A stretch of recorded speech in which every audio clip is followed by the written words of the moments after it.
Hey everyone. Ready to tackle those social sciences exams? I bet you're feeling a little overwhelmed with all the material, right? It's like trying to drink from a fire hose sometimes. Well, that's why we're here to help you break it down. We're diving deep into your Grade Guru course summary today to give you those key takeaways that'll make all the difference on exam day. Think of it like a cheat sheet for your brain. 8 weeks of content distilled into the most essential concepts and those aha moments that make the social sciences so fascinating. Grade Guru actually does a pretty good job of making it fun. And they even have this awesome question bank that's like a practice exam on steroids. Seriously, that kind of practice is invaluable. Well, they even have this cheeky little click here call to action for it. Well, they know what students need. But let's not get sidetracked. Week 1 throws us right into the deep end with the sociological imagination, which might sound intimidating but is actually a super useful tool. Yeah, it sounds like something out of a sci-fi movie. It's more like putting on X-ray glasses to see those hidden connections between your own life and the giant machine of society. Okay, I can kind of picture that. So, how does this sociological imagination thing actually work? Well, C. Wright Mills, the guy who coined the term, helps us understand that those personal struggles we all face might be linked to bigger trends and social forces that are totally out of our control. Like, say, not being able to find a job. Exactly. It might not just be about your resume or interview It could be skills. something bigger, like automation replacing jobs or an economic downturn. You got it.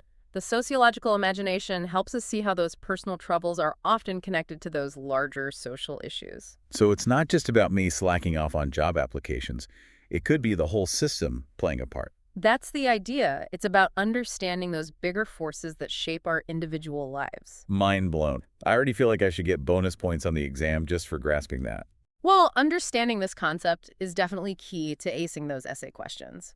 It shows you can analyze things from a sociological perspective, which is what your professors are looking for. Makes sense. Uh, So where did this whole sociology thing even come from? well, to really get it, we need to rewind a bit back to the 18th and 19th centuries when the field was born. Ah, the good old days. No social media, no exams. Just, wait a minute, revolutions, industrialization, and massive social upheaval. Yeah, it was a wild time. Think about it. Revolutions popping off, cities exploding with people, factories churning out goods like crazy. The old ways of life were totally upended. Sounds kind of chaotic. No wonder some brilliant minds stepped in to try to make sense of it all. Exactly. It was a time ripe for new ideas and new ways of understanding the world. So who were these sociological rock stars who stepped up to the plate? Well, first, we've got Auguste Comte, who basically said, hey, we can use science to study society, just like we study the natural world. He's considered the father of sociology. Ah, so he was all about applying that scientific method to those messy human interactions. Yeah. What about Karl Marx? He's kind of a big deal, right? Huge. He was all fired up about class struggles and how economic systems like capitalism shape everything else in society. Right. He was all about those haves and have-nots and how a system is rigged in favor of those with power and wealth. Exactly. Then there's Emil Durkheim, who was obsessed with how societies manage to hold themselves together even when things are changing like crazy. So he was trying to figure out that social glue that keeps us from descending into chaos, even when all hell is breaking You loose. got it. He was fascinated by things like social norms, shared values, and those institutions that provide structure and order. Don't forget Max Weber. Ah, yes, Yeah. Weber. He added another layer to the mix. He was like, hold on, ideas and values matter too. He argued that they play a huge role in shaping history and social change. Like religion can influence the rise of capitalism. That kind of thing. Precisely. He believed that ideas can be just as powerful as material forces in driving social transformation. So we've got these big thinkers, each with their own unique perspective on society. And their ideas laid the groundwork for those major sociological perspectives that we still use today to analyze the world. Right, those lenses that we can use to view social phenomena from different angles. Speaking of which, I think it's time to introduce the big three: functionalism, conflict theory, and symbolic interactionism. Think of them like different filters reviewing society. Each one highlights different aspects of how societies work and why things are the way they are. Okay, let's start with functionalism. What's that all about? Imagine society as a smooth-running machine where all those different parts, like institutions, social groups, and individuals, work together to maintain stability and order. So everything has its purpose, even those things that might seem negative or dysfunctional at first glance. Exactly. Functionalists believe that even things like crime or poverty can serve a function in society. Okay, how so? Give me an example. Well, take healthcare. It obviously keeps people healthy, but it also creates jobs, boosts the economy, and reinforces those social norms around caring for the sick. So it's like a win-win, except maybe for your wallet when those medical bills roll in. Haha, true. But functionalists would argue that those costs are outweighed by the benefits to society as a whole. Okay, I can see how that perspective works. But what about conflict theory? It sounds a bit more, well, confrontational. Yeah, conflict theory takes a different approach. It's all about power struggles and who benefits from the status quo. It sees society as divided between groups competing for scarce resources. So it's less about harmony and more about those underlying tensions and inequalities. Precisely. Conflict theorists would be like, wake up, sheeple. The system is rigged. They'd point out how those with power and wealth maintain their advantage, often at the expense of others. Makes sense. Give me an example of how conflict theory would explain something. Let's take education. Does everyone have equal access to quality schools and resources? Yeah, right. We all know that's not true. Conflict theorists would argue that those inequalities are built into the system. Wealthier kids get a head start with better schools, tutors, and all sorts of advantages that give them a leg up in life. While those from less privileged backgrounds are struggling just to keep up, makes you think about those student loan debts. Exactly. They'd argue that these inequalities perpetuate those cycles of poverty and limit social mobility. Okay, so functionalism is all about harmony and stability, while conflict theory is about power struggles and inequality. What about that third perspective, symbolic interactionism? Where does that fit in? Symbolic interactionism zooms in on those everyday interactions that make up our social lives. So it's less about those big systems and more about how we create meaning through those face-to-face encounters. Exactly. It's all about how we use symbols, things like language, gestures, even fashion to communicate, interpret, and shape our reality. So like how we present ourselves on social media, it's all about crafting an image, right? Filters, hashtags, carefully curated selfies. You got it. It's like we're all actors on a giant online stage, trying to manage impressions and convey a certain image of ourselves to the world. And that's where Goffman's dramaturgical analysis comes in, right? That idea that we're constantly performing different roles depending on the audience and the social situation. Precisely. We've got our front stage selves, all polished and put together, and our backstage selves where we can let loose and be our messy, authentic selves. So we're all just putting on a show, trying to fit in and make a good impression. To some extent, yes, but it's not necessarily a bad thing. Symbolic interactionists would argue that this is how we create shared meaning and build relationships. Okay, I can see how that works. Yeah. So as we're studying for this exam, we need to think about how these different perspectives might explain the social issues we've learned about. Exactly. Ask yourself, how would a functionalist, a conflict theorist, and a symbolic interactionist view something like healthcare, education, or crime? Right. It's like putting on those different lenses to see the issue from multiple angles. Get ready for some serious brain gymnastics. But that's the beauty of sociology. It gives you these tools to analyze the world in new and surprising ways. You'll start seeing those hidden connections everywhere, even in your own life. I'm already starting to see things differently. That's the sociological imagination at work. All right, get ready to time travel, because in week 2, we're going on an adventure through history. Oh, time travel. Sign me up. So where are we headed? We're going to zoom through centuries of societal transformations, from those tiny hunter-gatherer bands to the massive interconnected world we live in today. It's pretty wild. It's like watching a sped-up evolution of humanity, right? Exactly. And luckily, Great Guru breaks it all down into manageable pieces with Lenski's typology of societies. It's like a roadmap of how things changed over time. Okay, I remember that from the reading. Something about technology and resources driving those changes. And power dynamics, never forget those. So picture those early humans roaming around in small groups, hunting and gathering just enough to survive. Sounds pretty simple. No traffic jams, no deadlines. And no massive wealth gaps or fancy job titles. It's a pretty egalitarian life, everyone pitching in for the survival of the group. But also pretty vulnerable, I imagine. Like what happens if the mammoths disappear or a drought hits? Exactly. They were at the mercy of nature, which is why those early societies were small and mobile. But then, boom, We discover horticulture, planting stuff, and pastoralism, domesticating A animals, game changer. Suddenly, they've got a steady food supply. and surplus food, Mhm. which means more people, settled communities, and more complex social structures. And guess what? Someone figures out how to hoard all the best resources. You got it. The first hints of inequality start to emerge. Those who control those surplus resources, whether it's land or livestock, start accumulating power. And things get even more complex when we hit those agrarian societies, right? Right. Think large-scale farming with plows and oxen, leading to even more surplus, bigger populations, and more specialized roles. You've got kings and queens, priests and warriors, merchants and peasants. The hierarchy is in full swing. It's like that pyramid structure with the elite at the top and everyone else layered below. Sounds a bit like a history lesson, but I guess this stuff is important for understanding those big picture exam questions. Absolutely. Like, how did technology shape the evolution of societies? Lenski's typology gives you that framework to analyze those long-term changes. Makes sense. So we've got hunting and gathering, horticulture and pastoralism, and then agrarian societies. What comes next? Well, then things get really interesting with the Industrial Revolution. It basically flipped the script on everything. Machines replacing muscle power, factories sprouting up everywhere, people flocking to cities for work. It's a whole new ballgame. We see a massive shift from rural agricultural life to those urban industrial centers. And with that comes a whole new set of social problems, right? Yeah. Think about those brutal working conditions, overcrowding, pollution, all that stuff Marx was so passionate about. You're getting it. The gap between the haves and have-nots widens. It's like those factories were pumping out not just goods, but social problems too. And fast forward to today. We're in those post-industrial societies where information is king, right? Right. Knowledge-based economies, service-oriented jobs, everyone glued to their smartphones. Exactly. And the rise of the gig economy, with everyone hustling for their next freelance project. It's a fast-paced, globalized world constantly evolving.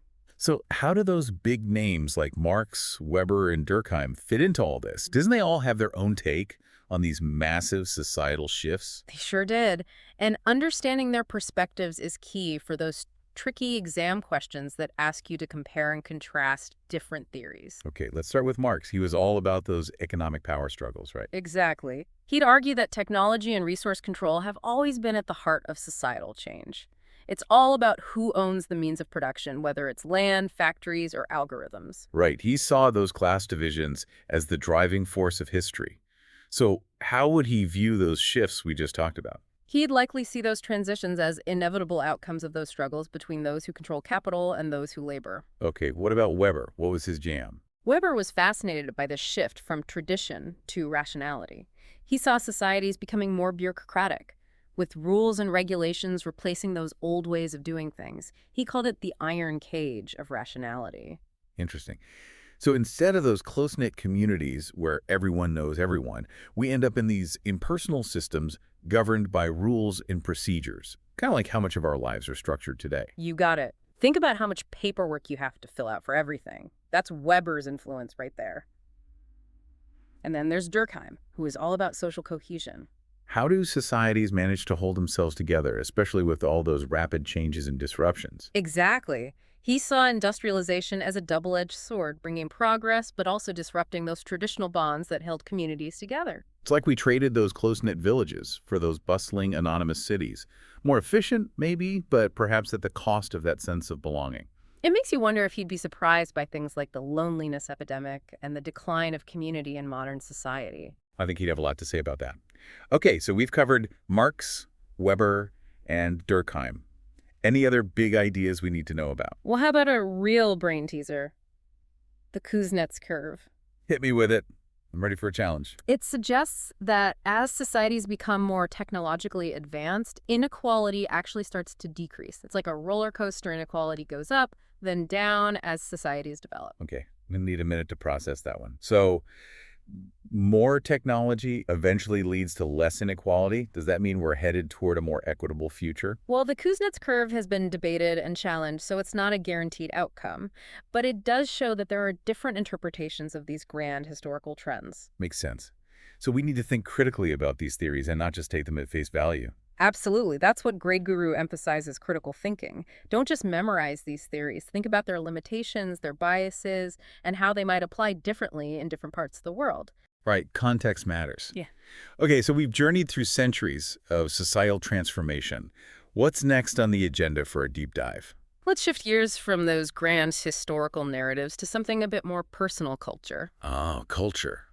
The food, the music, the art. It's more than just that. Think of it as the air we breathe, those shared values, beliefs, and unwritten rules that guide our behavior. It's the lens through which we see the world. And sometimes that lens can get a little foggy, especially when we encounter other cultures that do things totally differently. Exactly.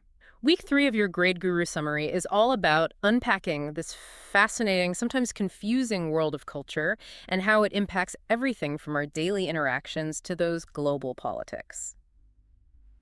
Welcome back. Ready to dive into some more juicy sociological concepts. Put me with it. My brain is ready for those aha moments. Well, get ready to unpack those systems that create layers in society. We're talking social stratification. Right, social stratification. That sounds a bit like a geology lesson.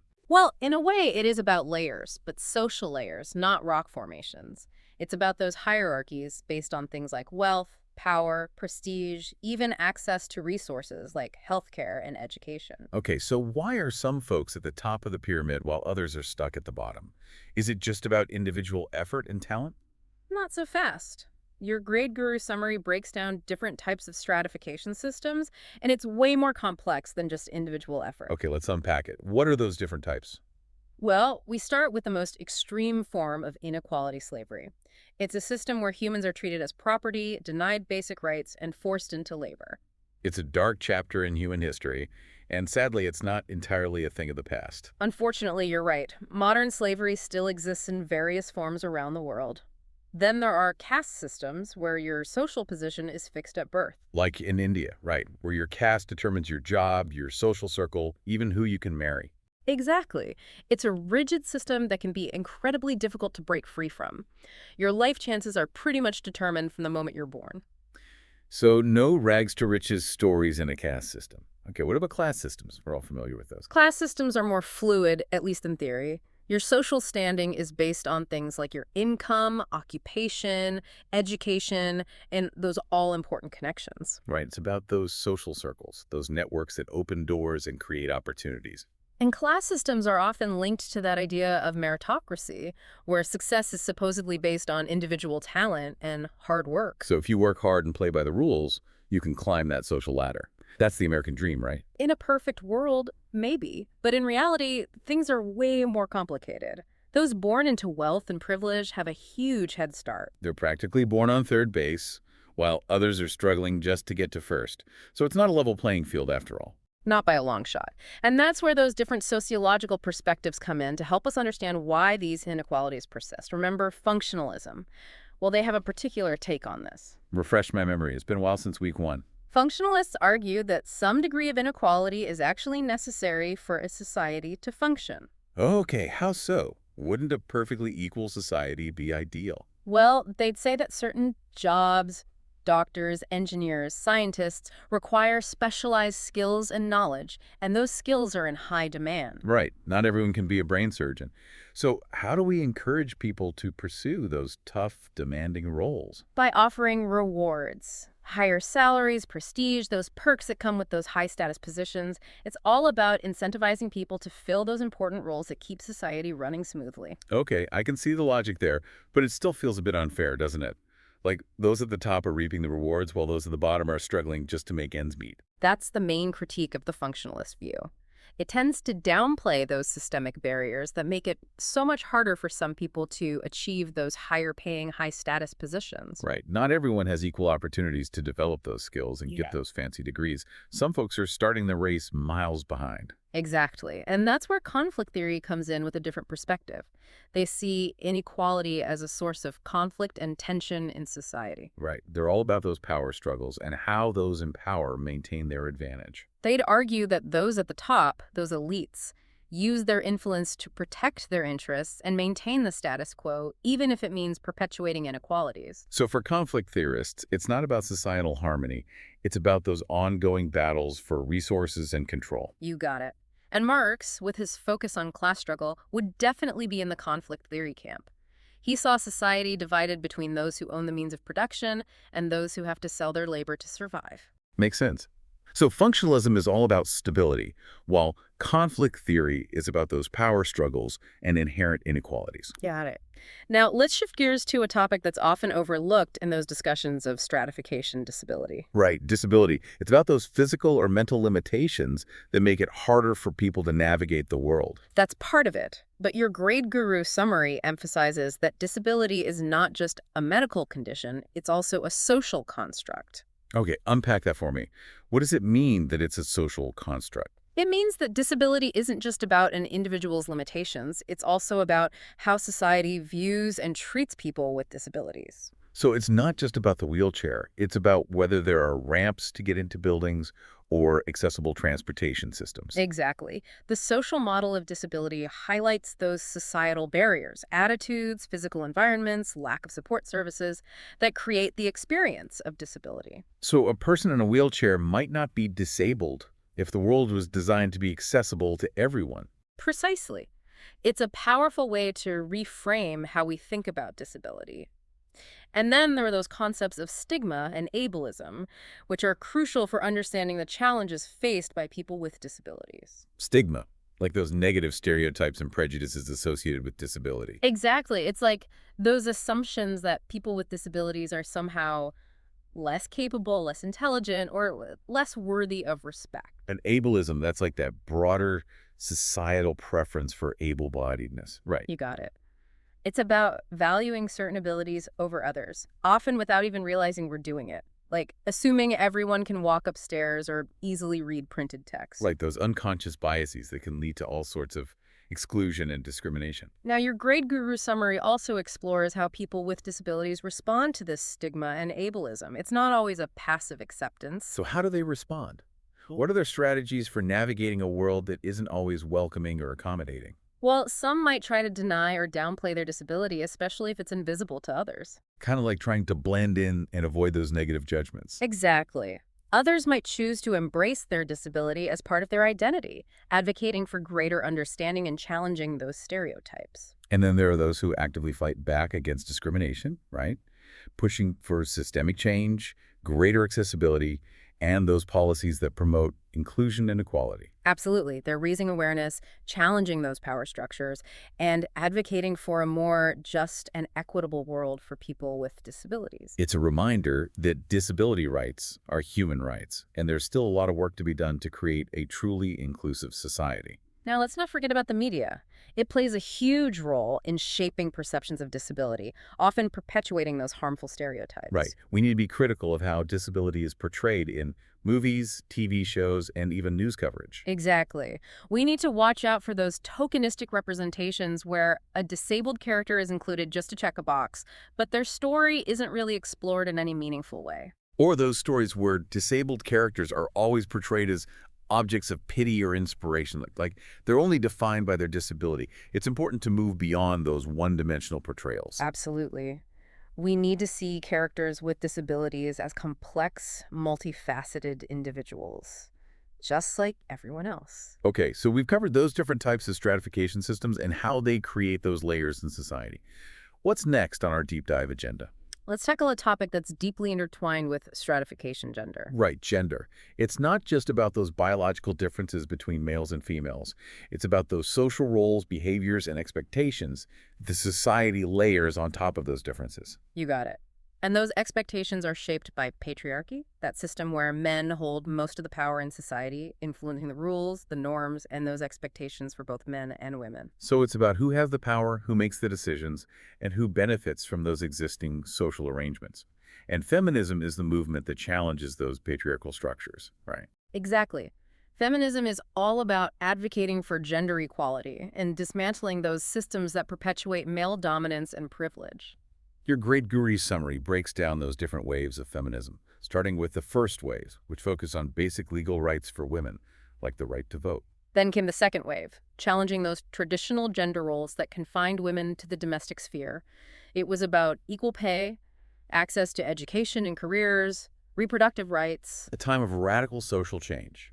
And then the third wave came along, recognizing that woman isn't a monolithic category. Right, the third wave emphasized diversity and intersectionality, recognizing that women's experiences are shaped by their race, class, sexual orientation, and other factors. And the fourth wave, which we're in right now, is all about online activism, challenging those rape myths and speaking out against sexual harassment and assault. Think #MeToo and those global movements pushing for greater awareness and accountability. It's a reminder that the fight for gender equality is far from over, and it requires constant vigilance and activism. Absolutely. Now, to really understand gender inequality, we need to consider this concept of intersectionality. Right, intersectionality. That's about how different social categories, like race, class, and gender, intersect to create unique experiences of oppression. Exactly. A Black woman's experience of sexism will be different from a white woman's experience, and both will be different from a trans woman's experience. It's like those identities overlap, creating a more complex and often more challenging reality for those facing multiple forms of discrimination. Now, to make this all a bit more concrete, let's look at how gender plays out in the workplace. Okay, we've talked about that wage gap and the glass ceiling. Are there other examples of how gender inequality manifests in those professional settings? Well, there's also that double burden that many women face, juggling those professional careers and those expectations of being the primary caregiver at home. Right, it's like society expects women to be superwomen, excelling in both those public and private spheres. And LGBTQ plus individuals face their own set of challenges in the workplace. Like, give me some examples. They might encounter bias in hiring and promotions, or even just feeling comfortable being themselves at work. Some workplaces are more inclusive than others, and those fears of discrimination are very real. Thankfully, there are movements and organizations pushing for greater inclusivity and LGBTQ plus rights in the workplace. Absolutely. And it's not just about legal protections. It's about creating a culture of respect and acceptance where everyone feels valued and supported. Okay, so we've covered those inequalities and those movements pushing for change. Right. What about the media? How does that fit into all this?